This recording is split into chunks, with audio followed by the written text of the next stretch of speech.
gente. Então, vamos abrir o Jornal Club, tá? Essa semana vamos discutir dois artigos sobre o uso de testosterona na mulher, ok? Um consenso internacional de várias sociedades e um brasileiro, tá? Estamos contando com a presença para brilhantar nossa discussão, a professora Ruth, que é, aliás, uma das autoras do segundo artigo. E a aluna que vai apresentar é a Poliana L. dos Reis.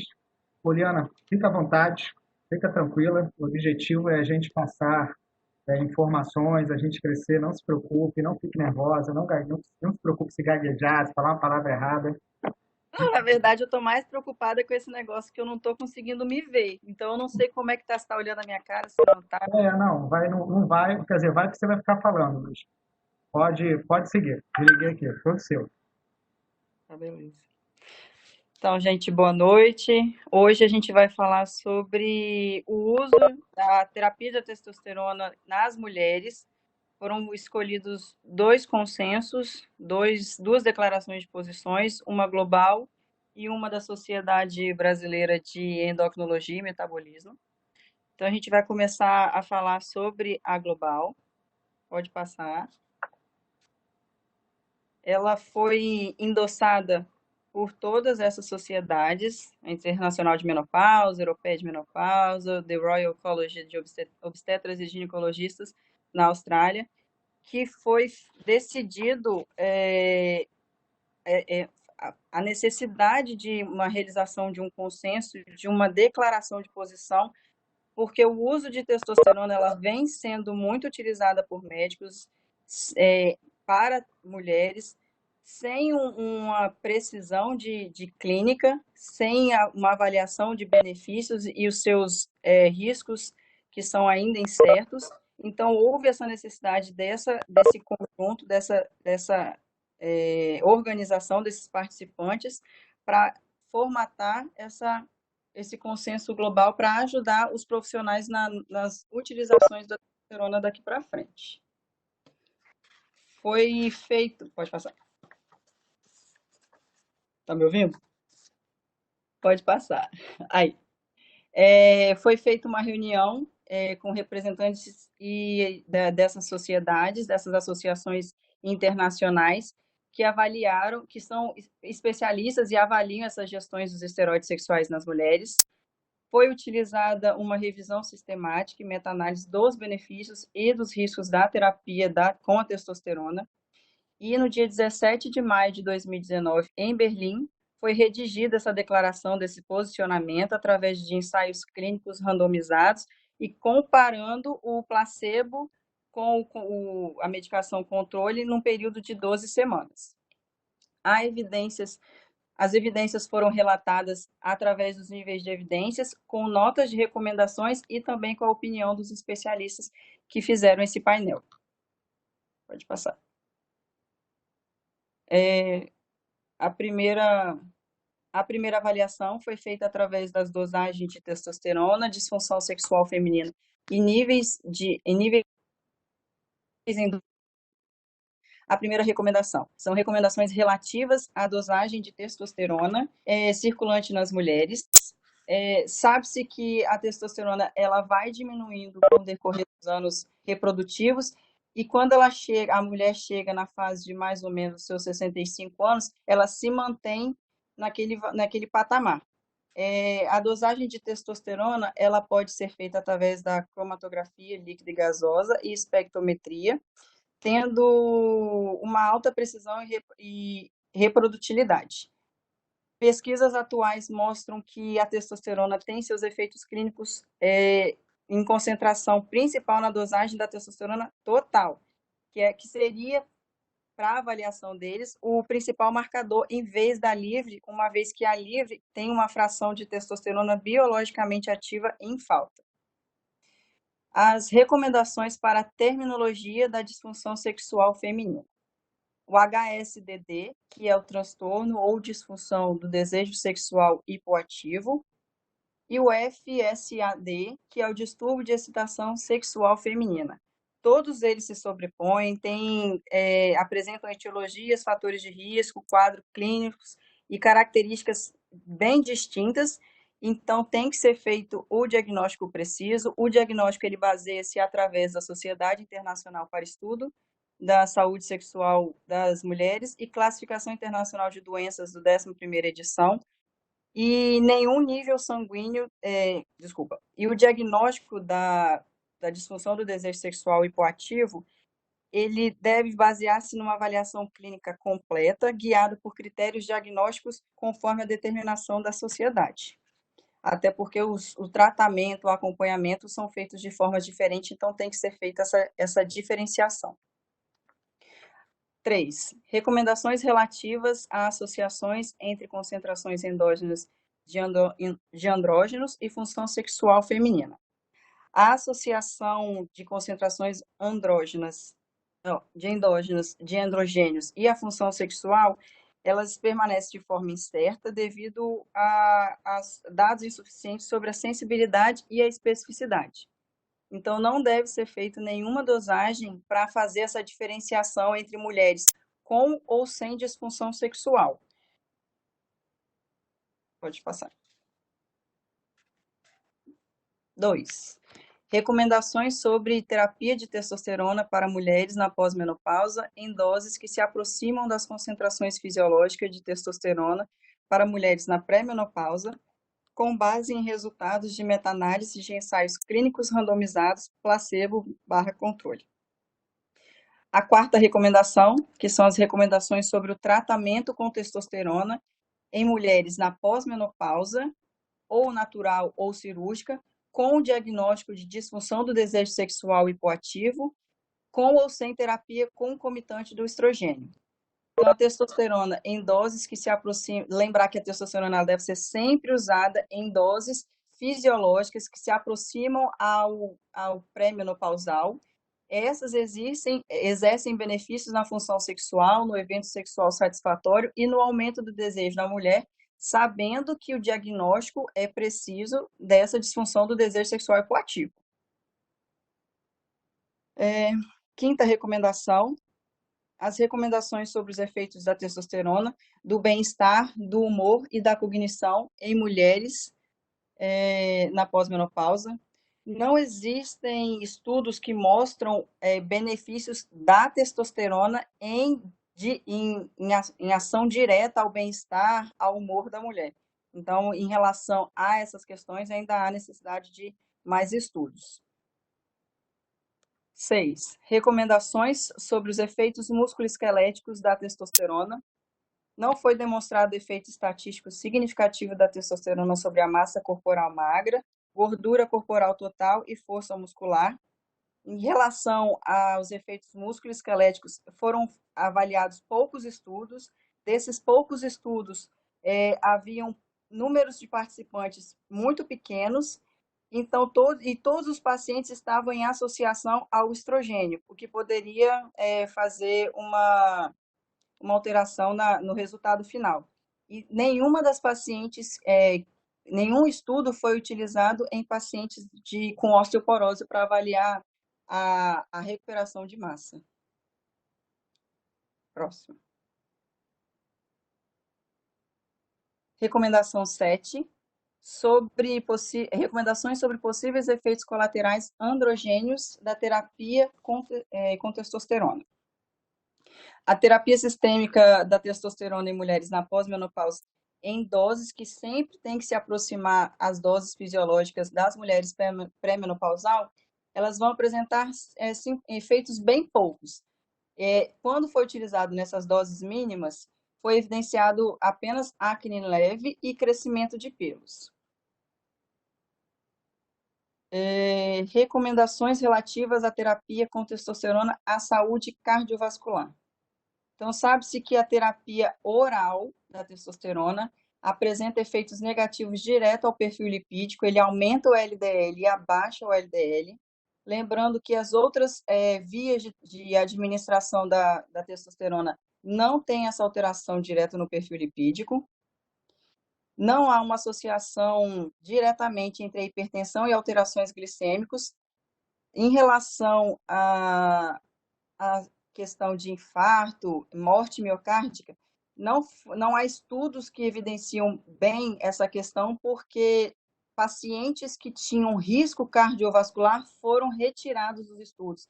Então, há uma necessidade melhor para avaliação dessa lesão, dessa alteração direta no cardiovascular. 9. Recomendação sobre terapia com testosterona na saúde da mama. A terapia da testosterona, ela não aumenta a densidade mamográfica da mama.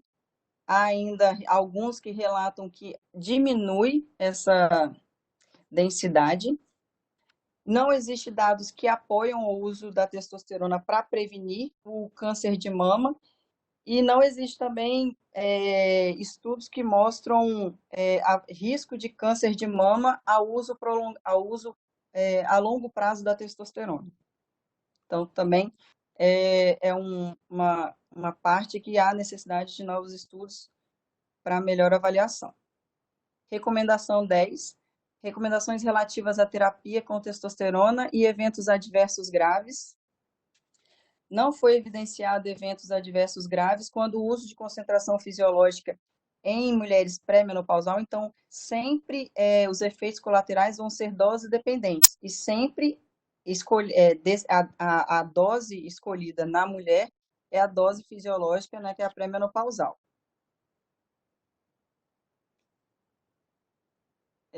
Próximo. 3.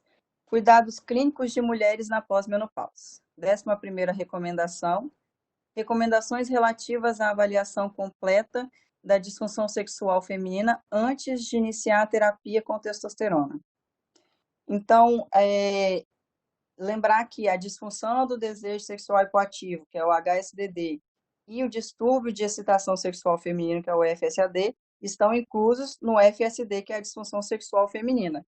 E elas devem ser bem diferenciadas, porque elas têm múltiplas etiologias, inclui fatores psicossociais, desequilíbrios neuropsicológicos, doenças físicas que estão associadas e até mesmo valores culturais e religiosos que estimulam, que influenciam no diagnóstico e nessa alteração dessa disfunção sexual. E os tratamentos vão basear de acordo com essas alterações. Tem a necessidade de um modelo biopsicossocial, psicoterapia, tratamentos multimodais e, caso necessário, seja a utilização de opções farmacológicas, como a utilização dos hormônios. A 12ª recomendação, que são sobre a terapia atual com testosterona em mulheres na pós-menopausa. Então, lembrando, a única indicação baseada em evidências para o uso de testosterona em mulheres na pós-menopausa é o diagnóstico de disfunção do desejo sexual hipoativo, que ele é feito de uma forma, tem uma sequência uma avaliação psicológica a ser realizada para fechar esse diagnóstico. Então, e a dosagem, e lembrar que não faz diferença no diagnóstico da disfunção, a dosagem da testosterona, mas deve-se dosar antes do tratamento para poder fazer o acompanhamento. Então, dosa-se a testosterona antes de iniciar o tratamento e faz esse acompanhamento a cada 3 e 6 semanas. Interromper o tratamento caso a paciente apresente sintomas de hiperandrogenismo, efeitos adversos à medicação, ou ela venha, nesse período de 6 meses de observação com o uso da medicação, ela não apresenta melhora alguma com o tratamento. 13ª recomendação, existem algumas outras preparações androgênicas que ainda estão em análise, que é o DEA, que é a dehidroepiandrosterona, mas que não é muito utilizado porque ainda há necessidade de novos estudos para sua utilização. A 14ª recomendação são as recomendações relativas à realização de ensaios futuros de testosterona fisiologicamente dosada. Então, ensaios randomizados mais adequados, estudos duplos cegos, sem viés e com relatórios consistentes de resultados padronizados são necessários para avaliar os benefícios e os riscos da terapia de testosterona. Ainda há a necessidade de novos estudos que ainda não têm uma precisão certa de todo essa utilização. Próximo. Então, o painel internacional que foi feito esse consenso global, ele concluiu que a única indicação para a terapia da testosterona para as mulheres é a disfunção do desejo sexual hipoativo. Não existem dados suficientes para o uso da testosterona no tratamento de qualquer outro sintoma ou condição clínica. As meta-análises dos dados disponíveis não mostram eventos adversos durante o uso fisiológico da testosterona. A segurança da terapia da testosterona a longo prazo também não foi estabelecida. Um nível total de testosterona no sangue não deve ser usado como diagnóstico da disfunção do desejo sexual hipoativo. O tratamento deve ser apenas com formulações que atinjam concentrações fisiológicas pré-menopausais e sempre manter esse acompanhamento para evitar exatamente doses suprafisiológicas. Como atualmente não há produto feminino aprovado no órgão nacional, as formulações utilizadas de testosterona são as masculinas, que devem ser usadas de forma criteriosa e monitoradas regularmente para avaliar essa ação, esse aumento exagerado de testosterona sanguínea. O painel indicou contra o uso da testosterona composta, então não há a associação da testosterona com outra medicação, um outro androgênio para potencializar. E o painel destacou a necessidade premente de mais pesquisas sobre a terapia de testosterona para as mulheres e o desenvolvimento de produtos indicados de preferência especialmente para as mulheres. Agora o próximo. Agora a gente vai entrar na terapia de testosterona para as mulheres com desejo sexual diminuído, que a doutora Ruth participou, que agora é a posição brasileira da Sociedade Brasileira de Endocrinologia e Metabolismo. Próximo.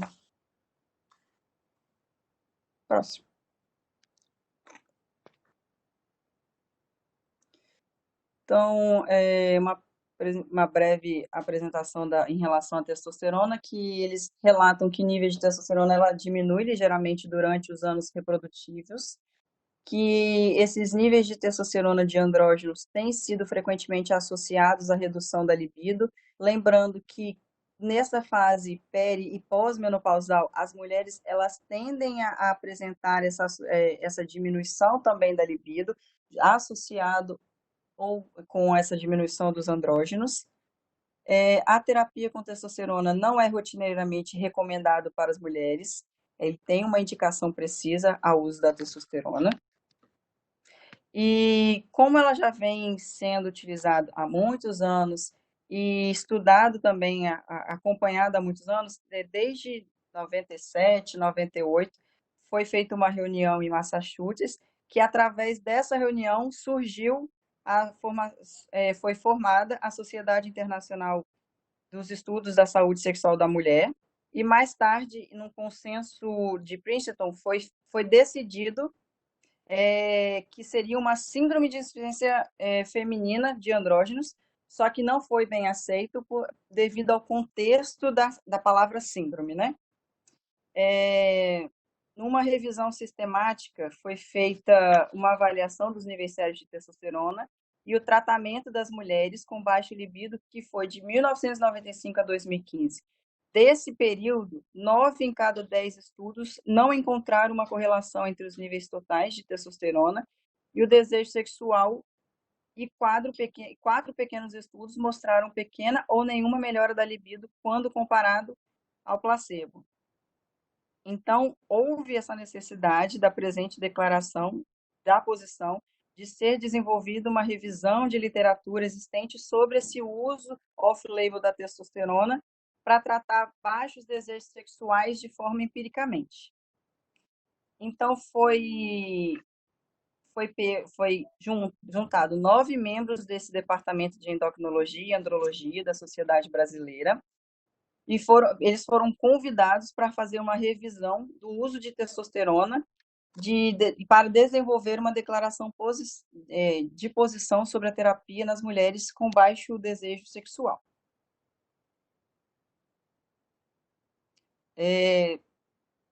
Eles utilizaram o método de pesquisa, eles foram a base de dados do Badline e da Cielo e Lilacs, e através desse conjunto de estudos e diretrizes, eles fizeram, através de um nível de evidências para cada publicação, acompanhando aquele Centro de Oxford de Medicina Baseada em Evidências, com A, B, C e D. Próximo. Então, os tópicos que eles utilizaram são os níveis de testosterona em mulheres durante toda a vida útil.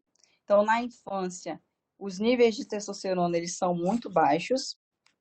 Na puberdade, eles já vão aumentando devido à secreção de GNRH pelo hipotálamo.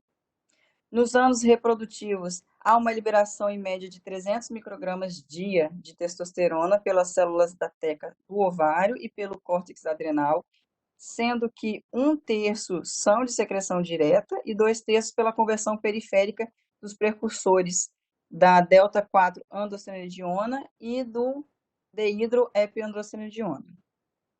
Com o envelhecimento, há uma redução progressiva da testosterona pelos ovários e suprarrenais, e na transição ocorre aquele estado de hiperandrogênio, porque há uma queda do estrogênio, não tão proporcional ao andrógeno, então há um aumento da razão entre a testosterona e o estrogênio, e aí começa a ter aqueles riscos de síndrome metabólica e também da adiposidade abdominal central da paciente. Só lembrar que a testosterona na mulher ela é igual no homem, tem aquele ritmo circadiano. De manhã ele tem aquele pico, aumento, por isso que eles orientam fazer essa dosagem da testosterona no período do dia, e até o final da noite ele tem aquela baixa importante até chegar o seu nadir no mínimo à meia-noite. Próximo. Esse quadro é só para mostrar as terminologias referente a cada determinação, mostrando que o DSM-5 ele engloba tudo. Ele coloca toda a sintomatologia da mulher como um transtorno de interesse e excitação sexual feminina, o que não foi aceito pela sociedade, que quer que ocorra essa separação principalmente em relação à disfunção do desejo sexual coativo, principalmente pela necessidade da etiologia e porque ele é tratável.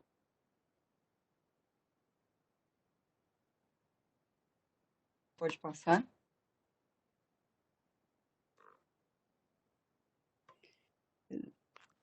Terapia com testosterona para a disfunção do desejo sexual. Então, vamos fazer o diagnóstico da disfunção do desejo sexual coativo. Vamos pensar nos sintomas, né? Falta de motivação para atividade sexual, seja por desejo espontâneo ou diminuído ou ausente, ou por diminuição ou ausência de desejo responsivo às atividades eróticas. Perda da atividade de iniciar ou participar de uma atividade sexual, incluindo respostas comportamentais, como evitar situações que possam levar à atividade sexual. Essa sintomatologia, ela tem que estar associada a algum sofrimento clínico significativo da paciente, como uma frustração, tristeza, culpa, incompetência, perda, e tem que durar pelo menos 6 meses. Próximo.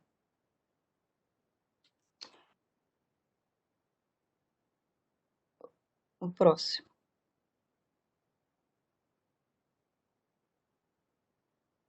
Que é o manejo clínico. O manejo clínico, ele abrange uma terapia sexual, drogas que agem diretamente no sistema nervoso central e utilização de hormônios. O tratamento hormonal indicado é a testosterona, que deve ser utilizada entre 3 a 6 meses. Lembrar de sempre fazer a dosagem para acompanhamento dos níveis de testosterona a cada 3 a 6 semanas, desde o início do tratamento. Na ausência de melhora clínica, deve ser retirado e avaliado novamente a queixa da paciente. E em casos de efeitos adversos, como também efeitos hiperandrogênicos, a medicação ela deve ser retirada. Tem também a possibilidade de fazer combinações de medicamentos que ainda estão sendo utilizadas para tratamento do baixo desejo sexual, que é o sildenafil, que é o inibidor seletivo da fosfodiesterase 5, que ele vem para aumentar a congestão, vasocongestão, né, genital, enquanto a testosterona vem para melhorar essa motivação sexual. Já a outra medicação em avaliação, que é a buspirona, é um agonista do receptor 5-hidroxitriptamina 1A, que eu vou deixar para a doutora Ruth explicar, porque eu não consegui compreender aonde ela entra nessa associação com a testosterona para melhorar esse desejo, esse baixo desejo sexual da paciente. Próximo.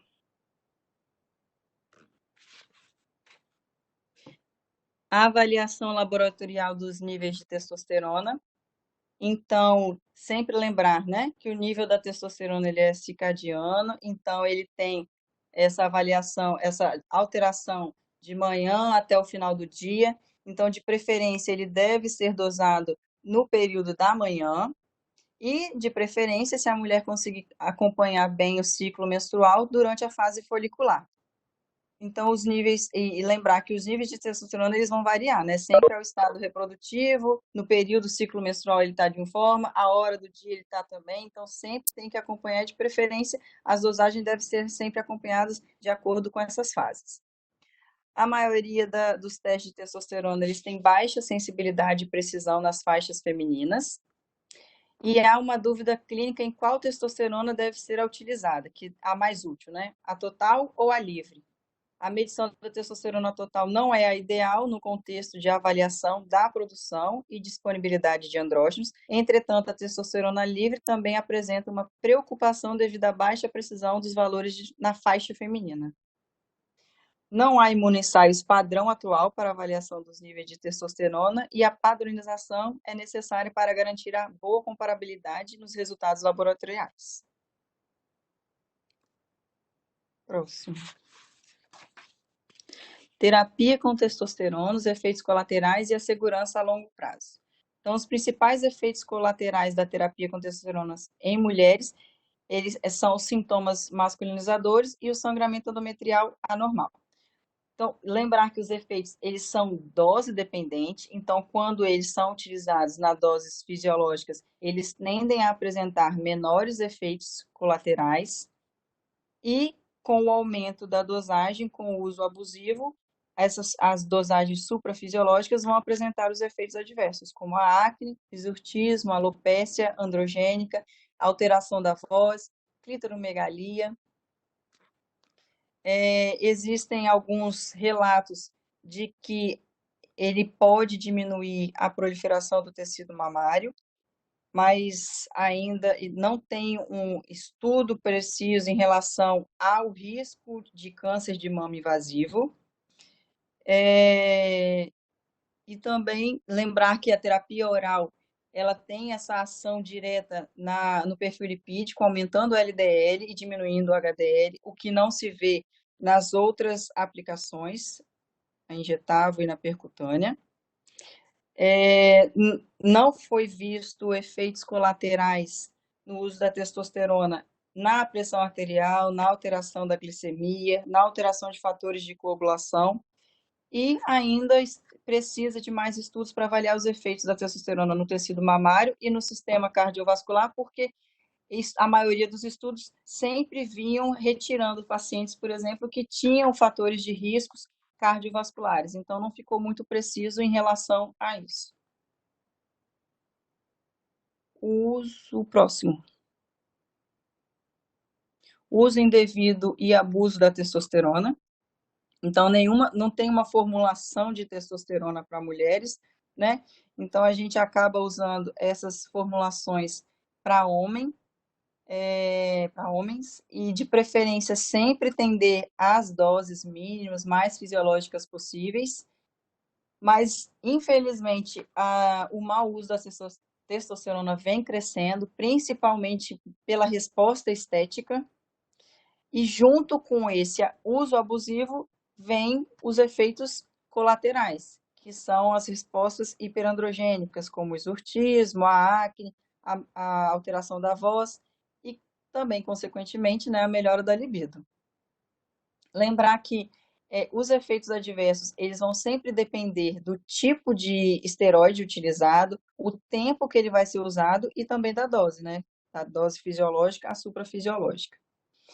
E também houve estudos em atletas que fizeram uso abusivo para ganho de massa muscular, efeitos adversos como agressividade. Nesses pacientes foi visualizada hipertensão, dislipidemia, arritmia e aumento da área cardíaca. Próximo.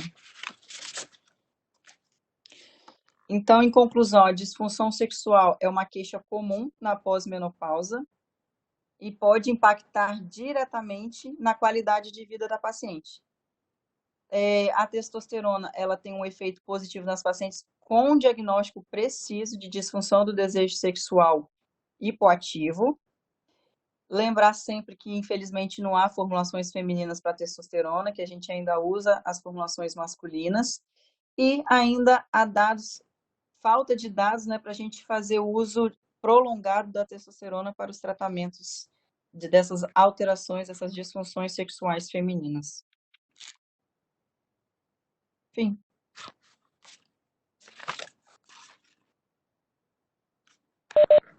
E aí, Polly, como é que você está? Eu tô querendo. Eu tô sem pé.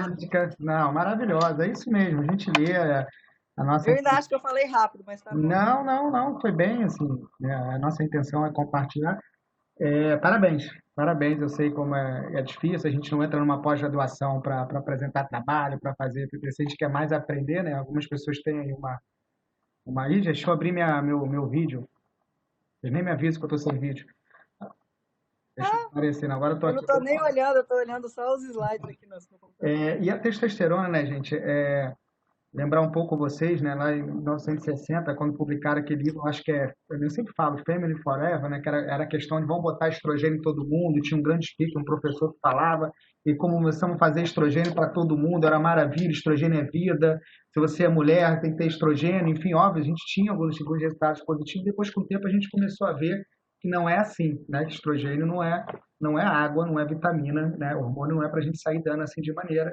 E hoje né, e vimos aí a medicina baseada em evidências, os grandes artigos começaram a rever isso, e hoje a gente está numa fase, saímos da fase da adolescência do estrogênio, e estamos numa fase hoje da maturidade do estrogênio. Só que nós estamos numa fase agora, eu vejo, talvez não a gente que trate de maneira mais séria, mas a sociedade médica, né, eu percebo que estamos numa fase adolescente do androgênio, né? Então, assim, você vê que as pessoas que militam no androgênio, a primeira coisa que a gente escuta muito, né, os dois artigos aí, citaram assim, não, que protege o coração e não dá câncer de mama, e você vê que a gente não tem essa informação, né? A gente tem essa pegada aí né, que a gente tem que passar em disfunção sexual, só que disfunção sexual não é simples, a gente tem influências socioculturais, a gente tem aspectos psicológicos, relações interpessoais, condições físicas, enfim, óbvio, existe um papel dos esteroides, também não é essa pegada tudo, e óbvio, existe essa questão do cultivo ao corpo, né, e as pessoas estão androgenizando, né, então até anabolizando as mulheres, enfim, uma coisa da sociedade.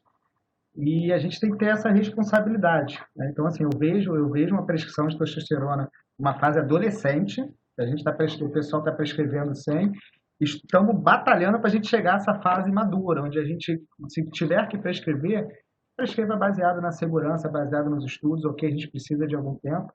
E, professora Ruth, eu queria já abrir aqui fazendo umas perguntas para você.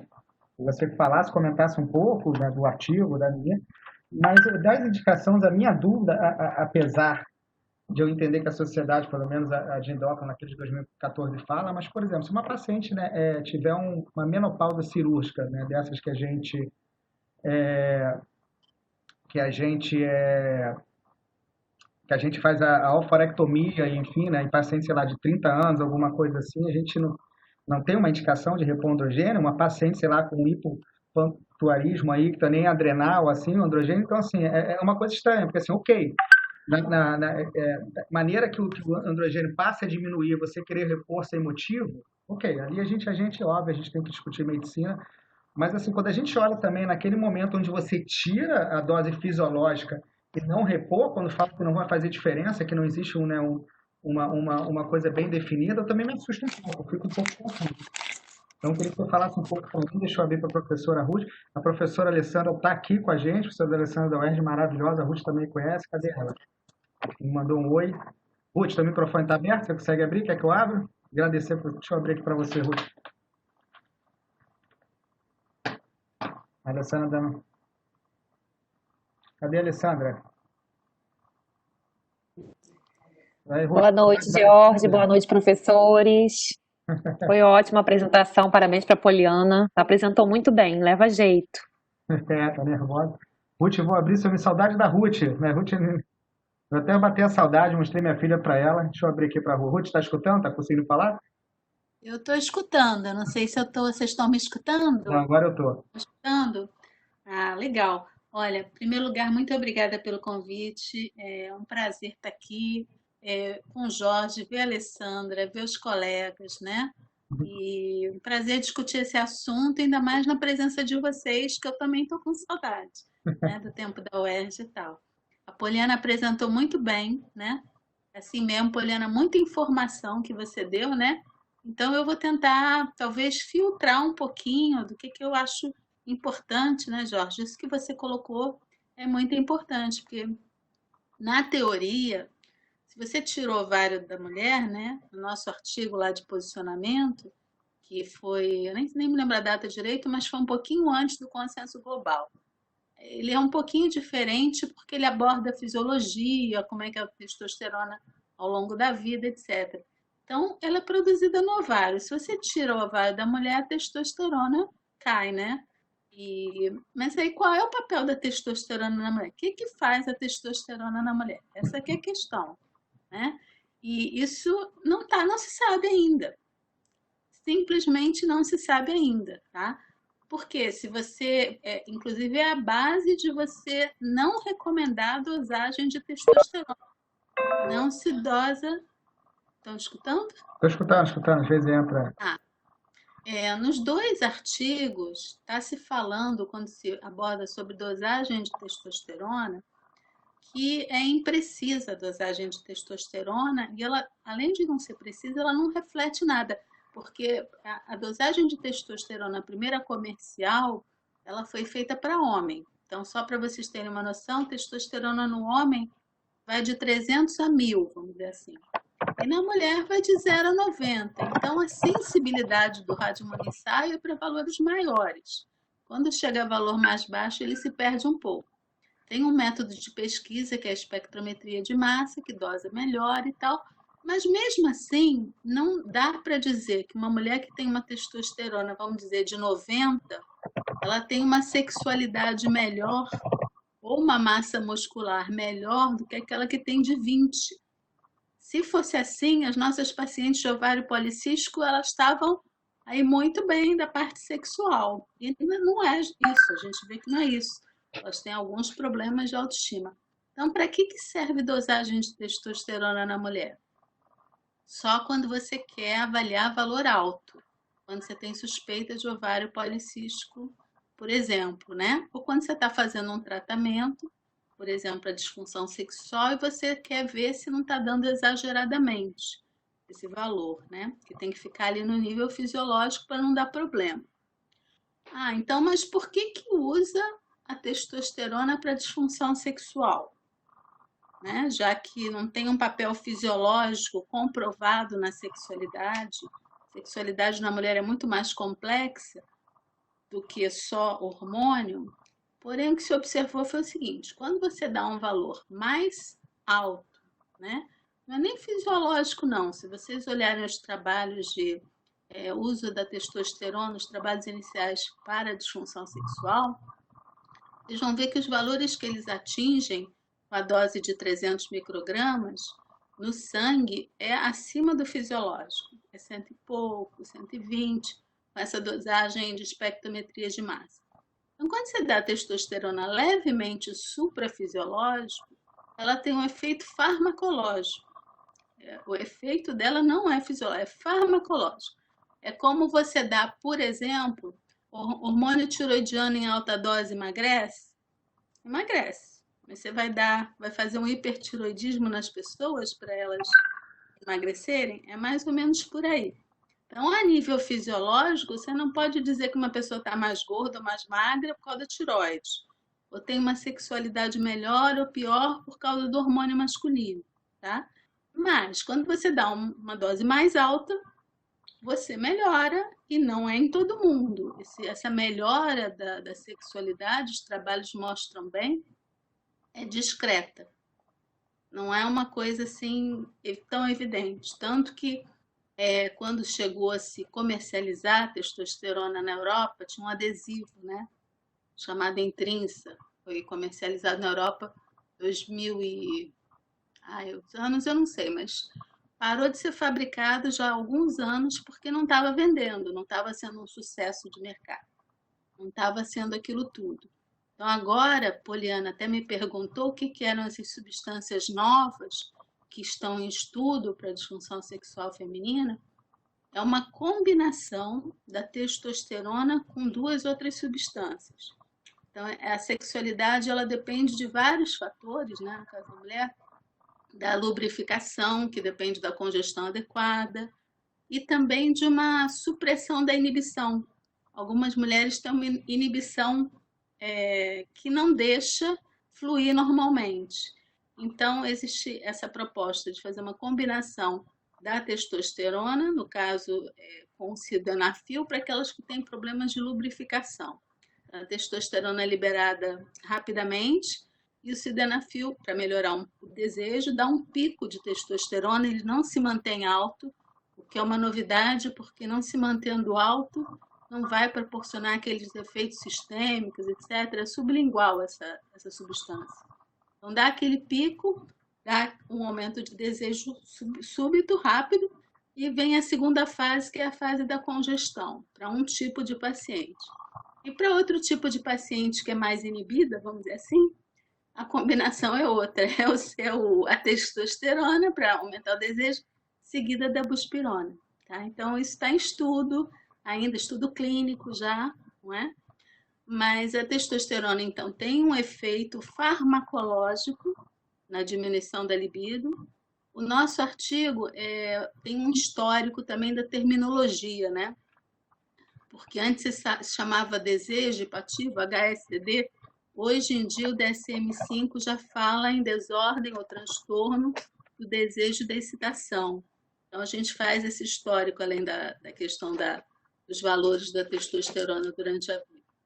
Então, tem esse efeito farmacológico em algumas pacientes e as diferenças também que a gente aborda, a gente não chegou a se posicionar sobre alguma substância que possa ser usada.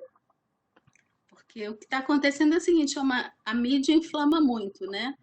Testosterona para todo mundo é o que você falou, é a fase de incentivar a testosterona para todo mundo, que vai dar um bem-estar, que vai dar melhora da libido, não é isso tudo. E, além disso, a gente não tem medicamentos aprovados para mulheres. Então, a gente depende de manipulação, que é uma coisa que tem seus problemas também, né?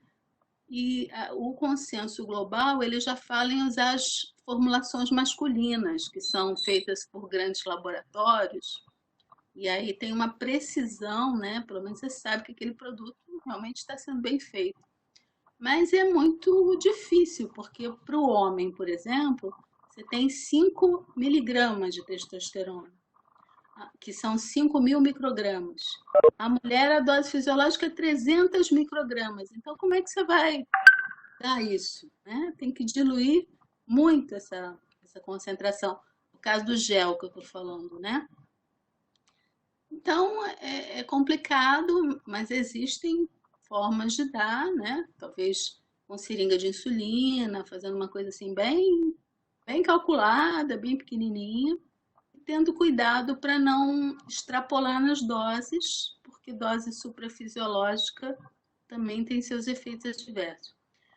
Eu queria fazer uma observação que é o seguinte: nas duas revisões, de fato, a gente não vê muito efeito adverso com a testosterona, né, nessas doses. Os pacientes às vezes usam mais do que isso. Você dá então gel na mão de um paciente, de uma paciente, ela pode se entusiasmar ou usar do marido, tudo isso, né? E aí os efeitos adversos vão ser muito maiores.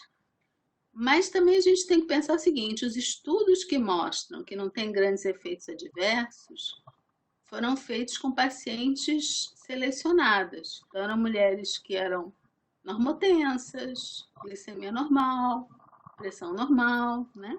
Quando a gente passa para o mundo real, tem a nossa paciente que é hipertensa, a minha que é diabética, né? Que é obesa, tem um risco de trombose, né? Tem que lembrar também do risco de você dar muita testosterona e hiperplasia ao endométrio, que se transforma em estrogênio, o efeito na mama que a gente não sabe. Então tem que ser tudo muito monitorizado e não é qualquer pessoa que pode usar, né? Então tem todo um cuidado, não pode ser usado dessa forma indiscriminada. Tem que ver se a paciente realmente tem essa síndrome do transtorno do desejo, se não é uma outra causa. Tem tanta causa, gente.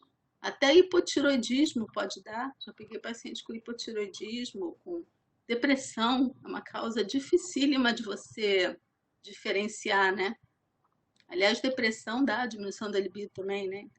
Como é que faz? Diagnóstico de exclusão. E aí, quando você não acha nenhuma outra causa importante, você pode fazer o tal do teste terapêutico com a testosterona e monitorizando. Então, é mais ou menos isso que são os pontos principais. Então, dei essa volta toda para responder que, apesar de na fisiologia, realmente, a mulher oforectomizada, ela tem níveis mais baixos de testosterona, é fato, não quer dizer que ela tem indicação de repor por isso. Porque o que essa testosterona vai proporcionar para ela? Não tem nenhum benefício assim, evidente. E o benefício sobre a sexualidade é com doses farmacológicas. Um tratamento não é uma reposição. Isso que se fala que você está repondo testosterona na menopausa, não existe. Você repõe na menopausa estrogênio e progesterona se a mulher tem útero. Testosterona não é reposição de menopausa. É usada para disfunção sexual quando se afasta outras causas. Bom? Maravilha, Ruth. Gente, tem o Alberto Saldi pediu a palavra. Alberto, você está escutando a gente? E Alberto? Eu não pedi, deixa eu ver. Como é que eu vejo aqui? Ué, você pediu, Alberto. Peraí. O seu microfone está aberto, mas eu abri seu microfone, Alberto. Eu não consigo abrir a sua câmera. Aí, Aberto? Está aberto? Estão me escutando? estamos escutando. A gente não vê você. Então, deixa eu ver aqui. Eu acho que foi sem querer, mas cumprimentar vocês, cumprimentar a Ruth, que a gente se conhece muito. Nós estamos em Porto Alegre, muito frio, mas vou fazer uma pergunta, já que abriu meu microfone. Eu queria saber se vocês têm experiência com tríbulos terrestre e maca peruana. Ruth, não, você que responde tudo, Ruth, você é convidada. Olha, eles se transformam, o tríbulos e a maca, eles são precursores de testosterona, tanto que se você dosar, você vai encontrar valores aumentados. Então, você está dando testosterona também, só que de uma forma que você não controla, você não sabe quando você está dando. Então, eu diria que tem que ter os mesmos cuidados, não é? Do uso da testosterona. Tá bem, muito obrigado. Nada, um prazer, desculpa, prazer te ver aí, te escutar, Alberto. Não Pô, vi, mas igualmente, te Ruth. escuto. Igualmente. Aqui em Porto Alegre, muito frio, mas fiquei contente de saber. Peraí que a Também. Mônica Oi, quer fazer uma Ruth, pergunta. Não, não Oi, quero não. Só quero querida. dizer que foi ótima, tá? A gente está assistindo, foi muito Que boa essa bom, apresentação, que excelente. bom, querida. Bom ver vocês. A Bom Poliana escutar vocês. também, ó. Muito Ó, legal o resumo um dela. beijo para ti, tá? Para vocês também. Vocês também. Maravilha, maravilha, Alberto. Vou fechar seu microfone. Tá. Eu acho que o mais importante, posso falar? Lógico, Ruth. Não, eu acho que o mais importante aí é tentar, quando a paciente chega no consultório da gente, já chega pedindo testosterona, né? Complicado isso, né? Para a gente explicar para ela que não é bem assim, né? Que, enfim, muitas pedem para questões estéticas, para energia, para libido, não é? E, querem, e muitas vezes elas abusam da dose. Você até pode fazer um estudo, saber se a queixa dela é por outras causas, não é, realmente tem disfunção sexual, realmente poderia fazer um teste terapêutico. Aí você dá aquela dose e quando você vê ela está usando 10 vezes mais. Por isso que assim, dosar, eu acho que dosar a testosterona nesses casos, prescreveu, você tem que ter um basal e eu acho que vale a pena acompanhar. Essa é acho que das grandes indicações de se dosar a testosterona, ter um basal e acompanhar caso você indique. Porque realmente eu não sei se né, o termo efeito flare-up, né, seria um termo usado na testosterona, mas você tem um claro de um efeito flare-up, de uma coisa que tende a passar com o tempo, né, e a tendência delas é aumentar, né, achar que a dose é dependente, né, e realmente quando volta no consultório é isso mesmo, está passando, esconde de você, você só consegue descobrir por causa do exame. Tem uma coisa também, Jorge e Alberto, que a gente está vendo, discutindo nos últimos eventos, que é uma certa dependência psíquica da testosterona. É como se fosse uma droga, né? Não mais de dependência física, mas uma dependência psíquica. Quando você toma uma dose alta, e o homem tem muito isso também, né? Sente uma euforia, uma sensação de potência, vamos dizer assim, né? Isso foi usado na guerra. A história da testosterona começou na Segunda Guerra. Os soldados alemães tomavam testosterona para ficarem mais agressivos, então, principalmente aquelas mulheres assim mais quietas, mais deprimidas, elas sentem um empoderamento com isso que é difícil você tirar depois. Começa a dar, depois só fica na dependência dessa medicação, né? E doses farmacológicas que eu estou falando. Então, muito cuidado na hora de dar e só dar em casos selecionados, explicar bem, né, os efeitos adversos, monitorizar, né? Acho que é isso. Alguém quer fazer alguma pergunta? Ou pode me... Eu gosto Oi, Fernando, desculpa. de perguntar, Ruth, em relação ao câncer de mama, né, em que é hormônio dependente, a gente vai ficar também ilhado nisso, né? Mesmo que a paciente, que a gente fica com medo, lógico, do estrogênio, que é receptor dependente, a testosterona vai entrar mesmo que ela resulte, não seria um caminho bom também não, né? Pelo visto. Exato. Então, Fernando, você falou uma coisa muito importante, até que a gente tem que lembrar, que a testosterona, ela é aromatizada em estrogênio, no tecido adiposo, né? É o tal da aromatase. Então, quando você dá testosterona, você está dando estrogênio, na verdade, né? Eu lembro até, eu tive uma paciente que teve um câncer de ovário, câncer virilizante, e aí, além de todas as repercussões, né, que ela teve, virilização, etc. Então, uma senhora já. Ela, de repente, ela fez um sangramento lá, fez uma hiperplasia de endométrio, sangrou, porque aquilo virou estrogênio, né? Exatamente. A gente vai ficar ilhado do mesmo jeito, na mama, é complicado. mesma coisa. Mesma coisa. Pois Então, obrigado, hein? Nada. Alguém fazer mais alguma pergunta? A gente, aquele critério, quem não perguntar vai ser escolhido para apresentar na próxima semana. A gente continua usando esse critério para estimular as perguntas. Eu queria perguntar. Vai, pode ir, Patrícia, estou escutando. Sim? Então, na verdade, eu queria saber se a professora Ruth faz uso do DEA na prática clínica dela, não, ou não, e se ela usa a testosterona para o desejo sexual hipoativo nessa dose de 300 microgramas, se ela vê resultado quando usa nessa dose baixa. Ótima pergunta. É bom que vocês estão perguntando tudo que eu tinha anotado aqui para falar e acabei não falando. Olha, DEA, já teve vários estudos sobre o uso do DEA, até em pessoas que têm insuficiência adrenal mesmo, mulheres com insuficiência adrenal. E não se chegou à conclusão de que ele tem um benefício muito mais em sexualidade. Então, DEA é vendido nos Estados Unidos assim, livre receita e tal, e não tem nada conclusivo de que o DEA de fato funcione. Tá? Então, DEA não uso. Nem para insuficiência adrenal, assim, com uma dose muito pequenininha e meio que observando, porque não faz muita diferença, assim. E a outra pergunta era sobre... O que era mesmo? Era sobre... se eu uso a testosterona 300 microgramas. Então, quando começaram a surgir esses trabalhos, né, de testosterona 300 microgramas, comecei a formular. Né? Era o jeito que tinha que fazer, era formular.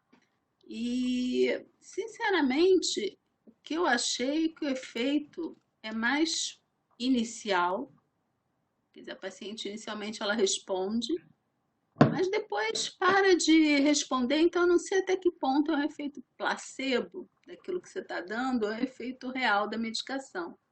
Porque responde nos primeiros 15 dias, depois já não responde mais, depois a paciente pede para aumentar a dose. Eu fui uma vez no Meet the Professor, né, na Sociedade Americana, em que a Susan Davis, que é a autora principal desse consenso global, falou, ela que mais lida com essa parte de testosterona, sexualidade e tal. Então, ela disse que para avaliar uma paciente, se estava respondendo bem a testosterona ou não, que ela só avaliava depois de 3 meses. Porque nos primeiros 15 dias tinha uma euforia, depois nos outros 15 dias ela brigava com o marido, depois viajava, depois não sei o quê, depois não sei o que lá. Então, que ela esperava um período maior para saber realmente se o paciente estava tendo resposta ou não. Porque eu vi uma resposta muito discreta e não é de todo mundo. Então, tem pessoas que, às vezes, vai funcionar mais um antidepressivo. Então, por exemplo, tem a bupropiona, né? Que é um dos poucos antidepressivos que melhora a libido. A maioria deles reduz a libido. Esse melhora. Quando você percebe que a paciente não tem só uma disfunção sexual, mas está triste com outras coisas também, né? Está desanimada, eu acho que a bupropiona é uma opção interessante. Né? Tem que sentir o perfil da paciente, né? Às vezes, muito comum na menopausa, uma coisa que a gente publicou também, e o paciente não consegue associar isso, é a questão da lubrificação. Então, às vezes a paciente está hipoestrogênica mesmo, não tem lubrificação, e aí resseca, dói, etc. na relação, e aí fica um círculo vicioso, né? Já sabe que vai incomodar, então não procura e tal. Então tem que perguntar muito bem essa questão toda, saber se ela está bem estrogenizada, para também repor essa questão, né? Às vezes é por aí. Ruth, a professora Alessandra pediu para você falar um pouco sobre implantes e sobre gestrinona. Ela botou aqui, acho que implante de testosterona, acredito eu. Né? Pois é, eu acho que não está aprovado, né, Alessandra? Não está aprovado pela Anvisa esse tipo de procedimento, mas é feito, a gente sabe que é feito, que é um grande sucesso, não é? Mas assim, eu acho assim, eu já pego no consultório as pessoas que deram complicação com isso. Então, eu já pego gente que teve alopécia, que teve acne, entendeu? Que teve efeitos metabólicos. E aí, para tirar é complicado, porque aquelas varetinhas não saem fácil, não é? Eu acho assim, em algumas pacientes que são rígidas, que não tem problema nenhum, pode até funcionar. Como eu falei, são doses suprafisiológicas. A gestrinona é um esteroide especificamente androgênico, né? Bem androgênico, parecido com o danazol. É um progestógeno, mas é bem androgênico. Então, o efeito dele é androgênico. E às vezes tem testosterona, às vezes tem gestrinona, às vezes tem estradiol, várias formulações, né? Mas você está dando uma dose farmacológica de androgênio, né? E tem gente que não tem grandes efeitos aparentes e tem gente que tem muito efeito e vai nos nossos consultórios. Eu, particularmente, eu não sou muito a favor de uma medicação, ainda mais hormônio, que você implanta e não pode tirar depois. E vai que a pessoa desenvolve um câncer, né? Um câncer de mama, né? Eu já vi gestrinona implantada. Antigamente tinha comprimido de gestrinona, né? Saiu do mercado. Até participei desses estudos, era oral. Eu acho que tudo que é oral, ainda mais androgênio, passa pelo fígado é pior, né? Porque tem metabolismo hepático, tem umas complicações. Então, mesmo a testosterona, a oral e a gel, ela tem diferenças metabólicas, né? Ambas têm algum efeito no LDL, no HDL, mas o não oral ele tem menos efeito. E assim é com os androgênios de uma forma geral, com a gestrinona, o que for oral é pior do que sublingual ou do que não oral, né? Mas eu sou contra implante porque realmente dá para você mexer, né? Complicado. A gente não sabe a quantidade que está liberando de ar, aquilo não tem bula, né? E assim, testes. Você tem dois tipos de implantes. Você tem um que é um tubo que realmente eles introduzem uma porção, esse você eventualmente consegue tirar. Agora tem um que é um pellet que não tem jeito. Botou, se arrependeu, tem que esperar 6 meses. Ele não tem como retirar. Esse, então, né, é quase loucura, assim, não tem jeito. O efeito Eu já tive paciente que eu tive que dar antiandrogênico. Caramba. Então, você tem até passar o efeito. Aí você vai fazer uma dosagem, tá lá em cima a testosterona da paciente, né? Tá cheio de testosterona ali. Deixa eu fazer um pouco, advogado. Alguém quer fazer alguma pergunta? Eu vou fazer aqui um pouquinho, mas, gente, pode escrever aqui ou perguntar. Professora, fazer um pouco de advogado do diabo. Assim, existe essa, não sei, sociedades ou correntes médicas, o fim da longevidade, né, de que a gente vai viver mais. Ok, a gente vai viver mais e existe, sim, uma degeneração, uma hipotrofia muscular. Enfim, você não acha que a gente nunca vai...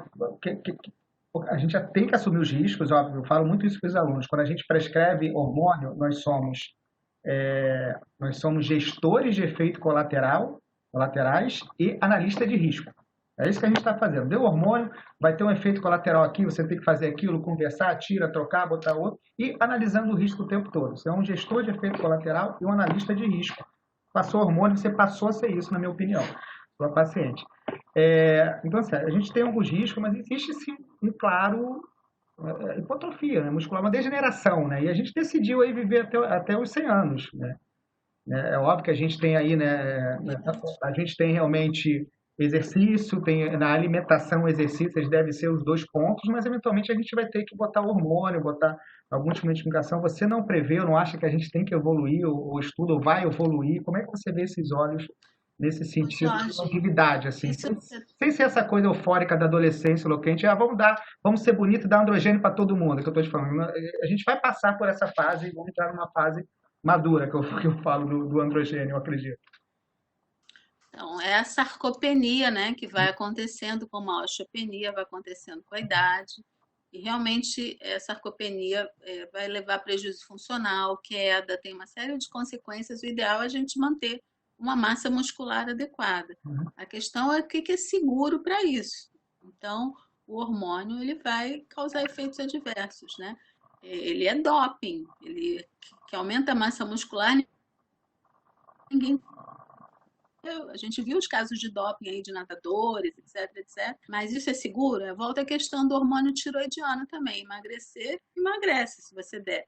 Vai causar taquicardia, vai causar, enfim, outros problemas, arritmia, não é seguro.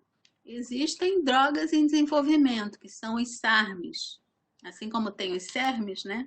Que são os receptores seletivos, moduladores receptores seletivos, modulador de estrogênio, que é o haloxifeno, tamoxifeno, etc.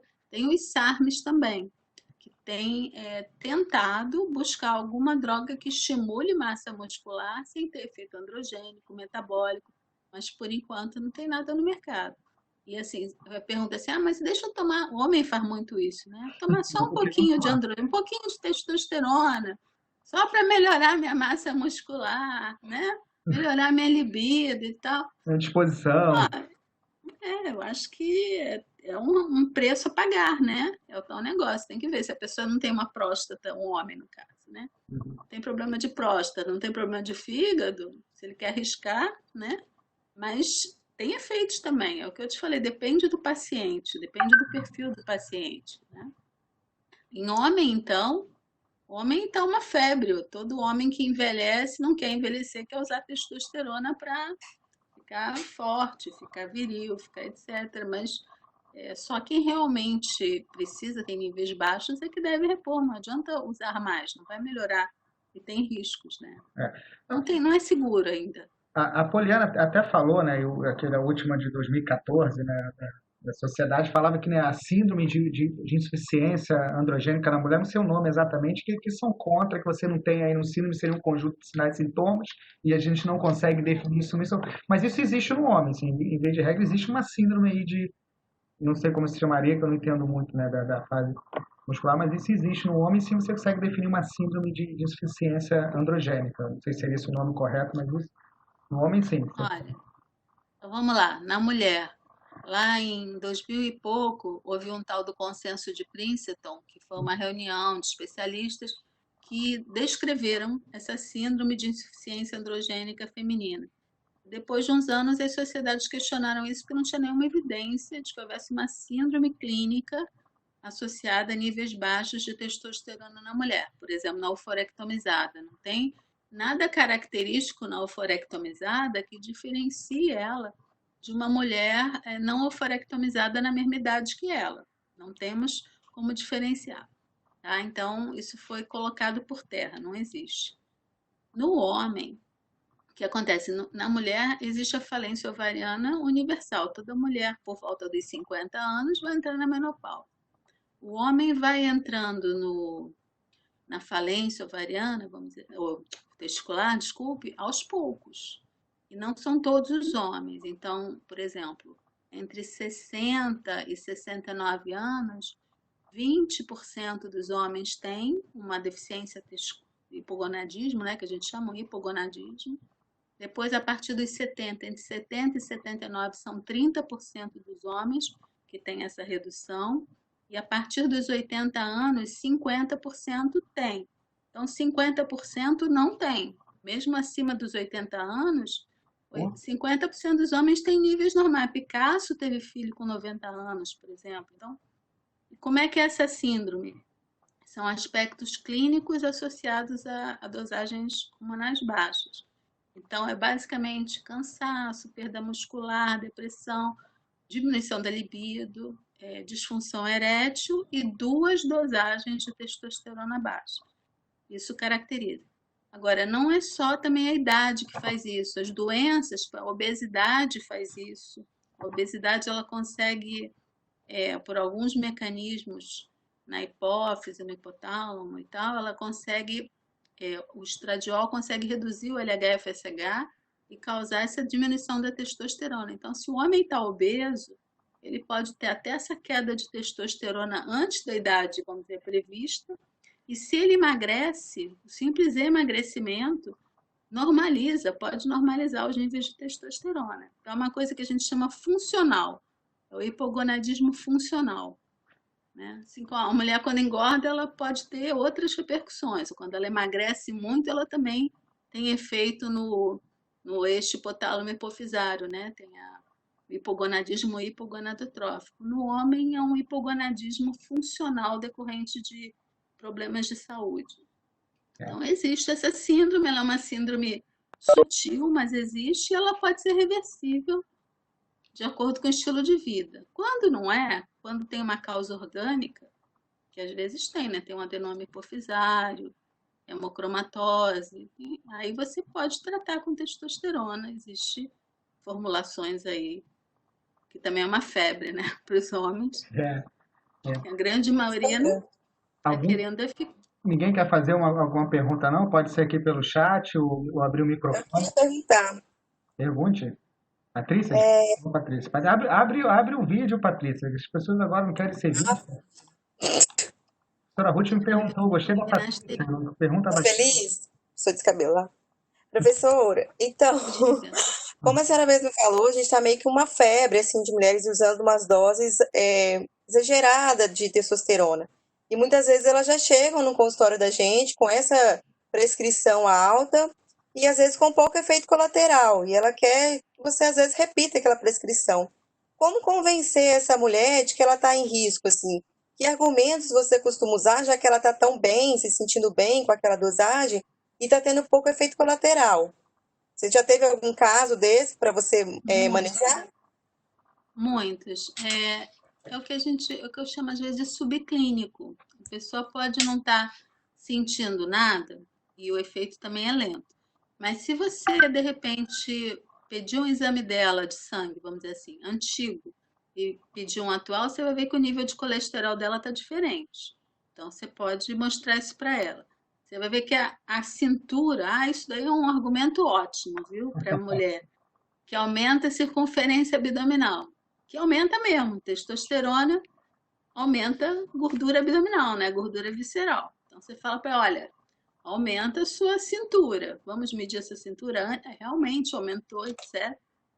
Não é que engorde, mas altera a distribuição de gordura, não é? Aumenta a massa muscular, mas também concentra a gordura abdominal, que é aquela gordura que é ruim metabolicamente, que aumenta risco de diabetes, aumenta risco de pressão alta, da síndrome metabólica. Então, é tentar mostrar para essa pessoa que não, ela pode não estar sentindo nada, mas se você examinar bem, se você, sobretudo, comparar com o que era antes, você vai ver que tem alterações. Não vejo nenhuma que passou incólume disso. Tem alterações. É que às vezes a pessoa é tão normal, né? Aumenta a pressão. Mas eu tenho pressão baixa. Então, não vai fazer muita diferença. Ela continua sendo normal, não vai ter repercussão. Aumenta a glicose, mas a minha glicose é ótima. Hoje é ótima, mas daqui a 10 anos eu não sei. Aumentou minha cintura, mas eu sou magérrima. Tá bom, mas se continuar nesse ritmo, como é que fica? Então, é o que eu uso para tentar convencer. Eu vou te falar que nem sempre eu consigo, mas eu tento. Mas grande parte, esse argumento da cintura para a mulher, cintura e queda de cabelo também. Quando você começa a dizer que cai cabelo, e cai mesmo, né? Tem aquela alopecia central, e elas reconhecem isso. Aí para. São os 2 argumentos principais, Patrícia. Foi boa, Patrícia. Eu até escutei aqui, foi muito boa pergunta. Muito boa. Professora, até a Alessandra comentou aqui comigo, você me falou uma coisa dessa questão do homem que a gente, né, acaba vendo. Eu costumo falar nas minhas aulas, eventualmente quando estou falando da reprodução humana, né, que a mulher para de reproduzir porque termina as células germinativas, mas continua mantendo a função sexual. E o homem para de reproduzir porque perde a função sexual, mas mantém as células germinativas durante um bom tempo. Né? Interessante, não né? É bem assim, não. Você está me falando que eu estou ensinando errado. Né? Que a Alessandra falou assim, isso é um absurdo, a Alessandra está revoltada aqui no chat. O homem que a 50% é viril, a gente tudo ferrado há 50 anos, isso é muito injusto, a Alessandra está revoltada aqui no site comigo. É que a função sexual não é só testosterona no homem, né? Tem uma questão vascular muito importante. Então, muitos casos, a maior parte dos casos de disfunção erétil é questão vascular mesmo, neurológica e vascular. Para ter ereção, você tem que ter uma congestão ali, e a aterosclerose, etc., vai prejudicando isso. Né? Então, mas tem o sildenafil que ajuda bastante hoje em dia, que é para isso, né? Alguém quer mais alguma pergunta? A gente abriu o microfone, que daqui a pouco a gente já vai dar. Professora, não entendi. A testosterona transdérmica aumenta ou não o LDL? Aumenta menos. Aumenta menos. Como é quem perguntou? Foi a Carla. A Carla. Carla, aumenta menos. Tudo que é transdérmico não tem a primeira passagem hepática. O estradiol também é assim, né? Não tem a primeira passagem hepática, então esses efeitos sobre lipidograma são mais sutis. Tem uma coisa discreta só. O oral aumenta bem mais. Além do que pode impactar TGO, TGP, né? Eu acho que o Alberto perguntou alguma coisa sobre finasteride. Eu vi aqui em algum momento, né? Finasteride. Não sei onde está. Né? pergunto assim, homens, falasse já em homens, então você, homens que têm uma hiperplasia prostática e estão fazendo terapia com finasterida ou dufasterida, não é? Que bloqueia a dihidrotestosterona. Eu queria saber assim, se tem uma repercussão, se tem uma diminuição da testosterona ou não, se tem repercussão na libido, porque parece que alguns homens podem ter diminuição da libido com o uso dessas drogas. Então, isso foi muito descrito que o finasteride poderia reduzir a libido, mas não está comprovado, né? No homem, então, esse metabolismo da testosterona ainda está sendo estudado. Então, a gente tem a testosterona, né? Que ela se transforma em dihidrotestosterona pela 5-alfa-redutase, e finasteride bloqueia justamente essa enzima. Quando você usa finasteride, o lateride, você, na verdade, está aumentando a testosterona, que você aumenta o precursor e diminui a dihidrotesto. Então, você vai diminuir, a dihidrotesto tem mais efeito no pelo, na próstata, então vai reduzir o efeito nos pelos e na próstata, mas vai aumentar o nível de testosterona. Quando você usa um inibidor da aromatase, que pode ser usado em homem também, você tem já um efeito do bloqueio da testosterona no estradiol. O estradiol no homem é importante no osso. Então, tem alguns casos de defeito genético mesmo, de deficiência de aromatase, que se viu que esses homens que não tinham aromatase, portanto, não tinham estradiol, eles tinham crescimento, eles não tinham fusão das epífises e tinham osteoporose. Então, o metabolismo da testosterona age em diferentes lugares. Esse efeito da libido do sistema nervoso central parece que é mais da própria testosterona. Mas o estradiol tem efeito no homem, no osso, a dihidrotestosterona tem efeito na próstata, no pelo, né? E como, na verdade, o finasteride não interfere com a testosterona, ele interfere com a dihidrotestosterona, de fato não há um efeito sobre libido comprovado. Mas se você reduzir testosterona, você dá um análogo de GNRH, por exemplo, aí tem fogacho, tem diminuição da libido, tem toda essa questão, né? Tá? Então é meio folclore essa coisa do finasteride com redução da libido, tá? Eu, na dúvida, me prescreveu finasterida lá com, sei lá, 30 anos, meu cabelo estava caindo, mas falaram que era meio folclore, na dúvida não arrisquei, professor. Estou aqui ficando careca, na dúvida não arrisquei. Você usou ou não usou? Pode declarar, não? Não, usei um pouco, quando começou a estudar, falaram isso, que não sabia, estou aqui carequinha da cima já. Pode usar, Jorge, não tenha medo. Mas tem o minoxidil também, que funciona bem. Gente, a gente está chegando já na 9h30 para a gente encerrar. Alguém? Posso fazer a última pergunta? Lógico, Patrícia. Só saber, acho que o texto, se eu não me engano, a Poliana falou alguma coisa do uso da tadalafila na mulher. Se a professora tem experiência com o uso disso, acho que foi essa medicação que ela comentou. Sildenafil, você quer dizer? Desculpa, é isso. Uhum. Sildenafil sozinho, tem uns estudos já que tentaram dar sildenafil sozinho na mulher, não funcionou muito não, tá? Sildenafil é basicamente para aumentar a congestão, não é? Se for bem indicado, se for aquela paciente que tem uma deficiência de lubrificação e esteja bem estrogenizada, ele pode até resolver, mas sozinho não resolveu. Então, ainda tentando desenvolver o Viagra da mulher, né? Mas ainda não conseguiram. Sozinho não dá. Professora, eu estou revendo só as perguntas aqui que acabou passando. Tinha uma da Alessandra também que perguntou sobre a gestrinona manipulada? Via vaginal ou sublingual. Estou passando aqui, que às vezes vai passando, eu vejo. Tem que ser manipulada para ser vaginal, né, Alessandra? É o que eu te falei, eu acho que tendo menos passagem hepática seria melhor, mas a gestrinona é um androgênio de qualquer forma. Você está perguntando se é melhor vaginal ou sublingual? Não tenho experiência, querida, não sei. Não sabia nem que podia manipular vaginal. Você pode falar qual é a tua experiência. Fala pra gente. É que eu não queria abrir o microfone para não fazer muito barulho para vocês. Não sei se está muito barulho, se vocês estão conseguindo me ouvir. Não, tá ótimo. Então, a gente começou a falar muito de manipular, Ruth, lá para os pacientes com endometriose. Então, a gente consegue a manipulação Inicialmente, o comprimido que era utilizado por via oral, ele pode ser colocado via transvaginal para absorção, assim como uma série de outras composições, o próprio uso de medicação como o Parlodel pode ser utilizado, né, a cabergolina. Então, a gente utiliza via vaginal e a absorção é adequada, inclusive com algumas pacientes relatando essa questão do aumento da libido, que eu acho que aí já é uma coisa muito da cabeça da mulher achar que colocando a gestrinona via vaginal está melhorando, né, aquela área, aquela região clitoriana e etc.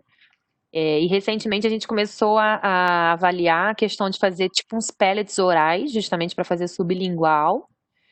E a UERJ agora vai entrar num protocolo de estudo desses implantes de 6 meses. Está sendo estudado agora. Eu acho que a gente vai entrar, mas sempre para pacientes com endometriose, tá? A gente não pensando nessa questão realmente de libido, de nada disso, mas para dor, né, para o bloqueio hormonal, visando essa questão dor. A gente tinha um bom resultado com a oral, quando ela estava disponibilizada, e a partir do momento que ela, né, saiu do mercado, a gente começou a avaliar assim, qual caminho tomar.